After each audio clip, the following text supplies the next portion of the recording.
Bonjour à tous et bienvenue dans cette nouvelle vidéo où nous allons réaliser un contrôle qualité de la mesure. Commençons par regarder comment quantifier la précision d'une mesure. Pour savoir si une mesure est précise, on utilise l'incertitude type relative. Il s'agit du quotient de l'incertitude type sur le résultat de la mesure.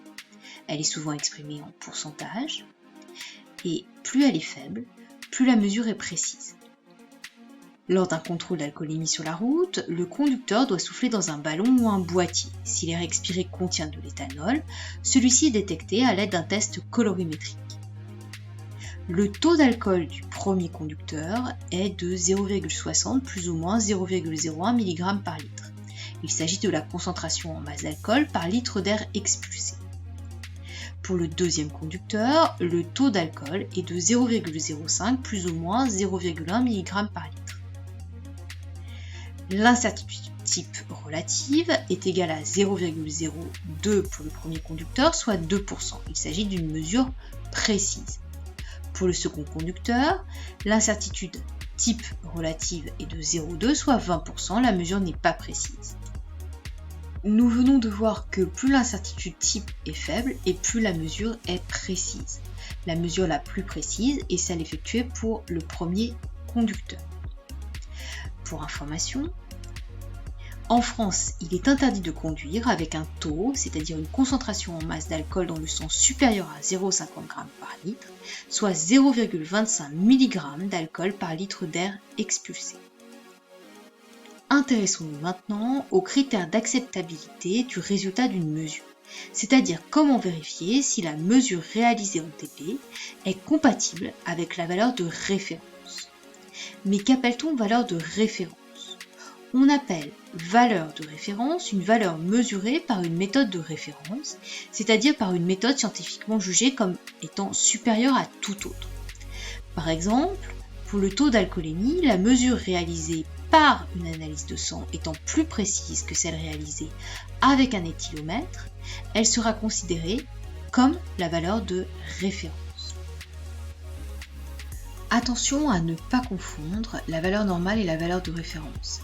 La valeur de référence est la mesure obtenue par une méthode plus précise. La valeur normale est obtenue dans les mêmes conditions de mesure, avec les mêmes méthodes de mesure, pour un très grand nombre de personnes en bonne santé. Par exemple, c'est le cas des valeurs de la vitesse du sang pour différents vaisseaux indiqués dans le document qui vient d'apparaître, qui ont été obtenues par écho-Doppler pour un panel de 100 personnes. Mais alors, quels critères d'acceptabilité du résultat d'une mesure peut-on utiliser ? Dans le cas où la grandeur mesurée a une valeur déjà connue précisément, considérée comme la valeur de référence. La mesure est compatible avec la valeur de référence si elle n'est pas éloignée de plus de 2 ou 3 incertitudes type. À ce moment-là, la valeur de référence est dans l'intervalle, centrée sur la valeur mesurée et dont la largeur est au plus de 3 incertitudes type. Appliquons ce critère à la détermination en TP de la teneur en vitamine C d'un jus d'orange du commerce. L'industriel annonce une concentration en quantité de matière de vitamine C de 2,5 mmol par litre. La mesure en TP de cette même concentration par 8 binômes conduit à une concentration de 2,3 plus ou moins 0,8 mmol par litre. 2,5 mmol par litre est la valeur de référence.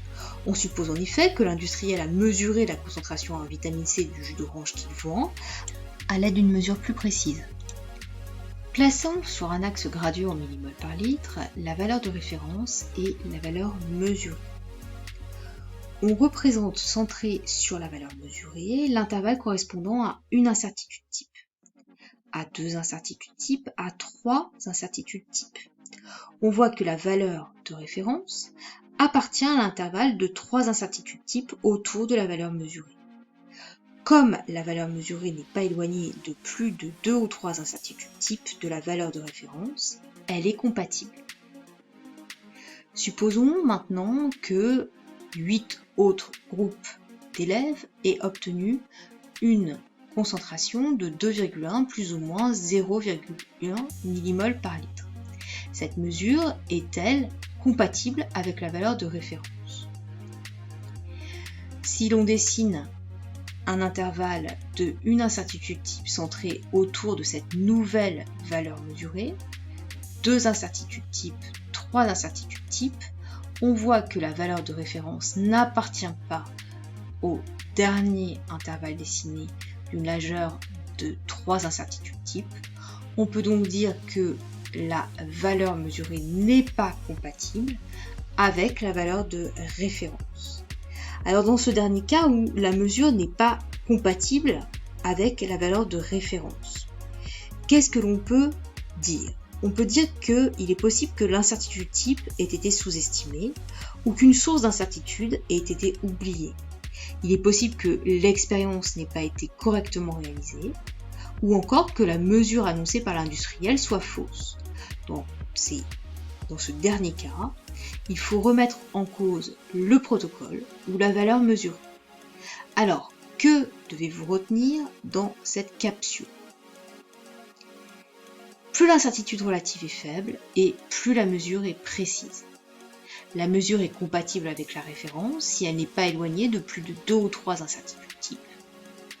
Et dans le cas où la mesure n'est pas compatible avec la référence, il faut remettre en cause le protocole ou la valeur mesurée. Cette vidéo termine le parcours de 5 vidéos sur la mesure en ST2S. À bientôt.